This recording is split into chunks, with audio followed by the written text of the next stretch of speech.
Welcome back to the For Honor Year 3 Season 2 live stream. That was an amazing showcase. Thank you guys so much for tuning into that. That was your first look at the Hitokiri live in action. Amazing combat play, except for Mike. Mike was good. Yeah. Mike tried his best. Yep. Yeah. I will give him an A for being hilarious, but an F for his gameplay. Once again, we are joined by Christian, Andrew, and Anthony is coming on the show right now because we're about to take a look at the customization that we alluded to a little bit earlier. So you saw the Hitokiri, you know where they come from, you saw them in action, and now you're going to get a look at what they look like in a game with all their different outfits and customization items. So why don't we jump right in and get right into it? Let's take a look at some of these outfits. Why don't you run us through, Christian? First thing first, Yeah.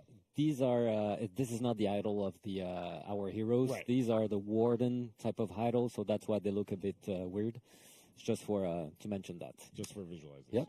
Yeah. As you saw it before, there are variations of helmets. This is one of the inspiration of the faceless ghost, and there's a Tengu mask. You can see. So this is the Tengu mask. I'm sure it's going to be successful. It's a very successful. Yeah, very cool. So where do you guys, obviously you're drawing inspiration from traditional Japanese we do bring history, it from the... but also from animation and from all these different cultural icons. Where do you bring it, where do you really drive that inspiration from? So basically we collect from everywhere that can relate to our character to maximize the to bring the right culture and the right feeling of the character. So that's we take it from everywhere and see how can we push it and bring it into our For Honor world. That's the thing that we are trying to do.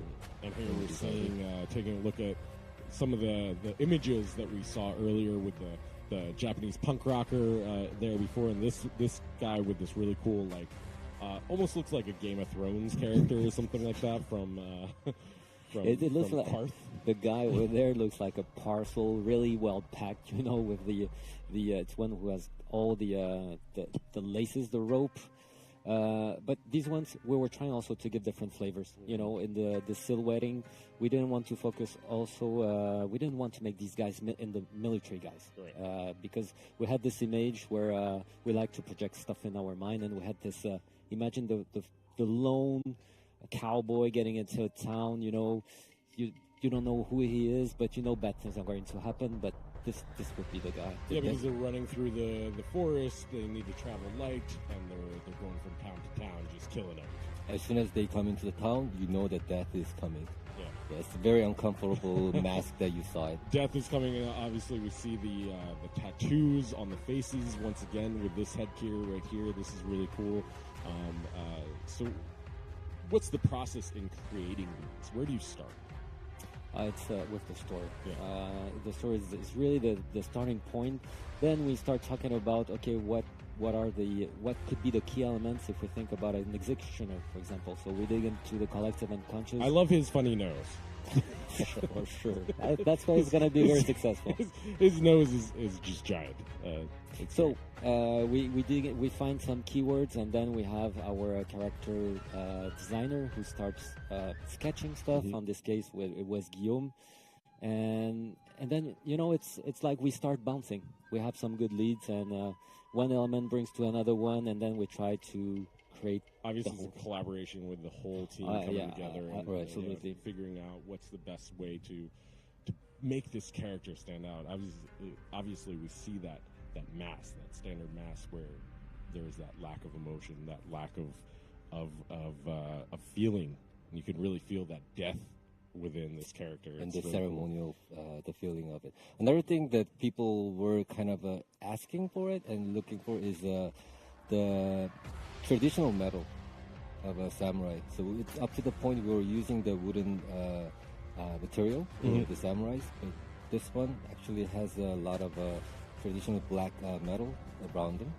So it's not the majority of it, but then there's a part that is protecting him. So you play with a little bit of the textures, the materials that the are combination of materials and mixing around. So there's cloth that will be floating around, but then there's a heaviness that you can kind of really get protected. And that's an intentional design, right? Where you wanted to have that light feeling but with this heaviness to it. Right. And I think that's emblematic in the axe as well, where this character is wielding this giant axe that doesn't look light.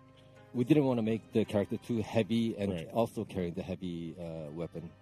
So there's a good emphasis on the axe. Yeah, make it With the feel lighter- mobile, as we saw with the execution. She's flipping around and Correct. and you know using that axe as like just a shovel to like hit. Like I'm just As a imagining trigger a cartoon to kinda character do- to like shovel Right. shovel in the face. Yeah, The It's shovel, that's the name we used. The on the floor. Yeah, that's Good. right. Yeah. And and also trying to bring a new flavor. So the structure of the outfit and not bring too much of the armor. We had already some characters with quite some armor, and we wanted to try something different. And it was fitting the type of hero that when we read the story. Yeah, and obviously in that story you have the heads that we discussed as well. Obviously we see the customization of those heads vary from outfit to outfit. Right, each set has a different type of Daruma dolls. Or on the set 3, their set, you see the actual mask with a different expression. So even though you don't really see his face, there's a different expression that is happening inside of his mind. So he's not a right guy. He doesn't have a right mind. He's not a nice guy, and obviously that's reflected in these heads where We're he's trying keeping our his best soul. to kind of bring Yeah. that. Yeah. Amazing stuff.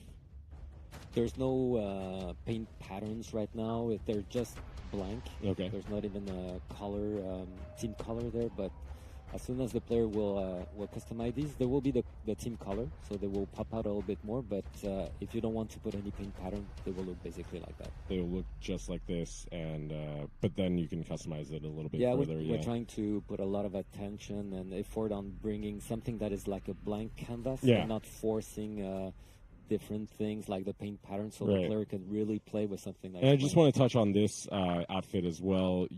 Earlier, we were discussing this outfit, and you mentioned that by putting the ornaments on the arm, you're able to have a little bit more freedom with the mask, because this is obviously the one that deviates the most from the pattern.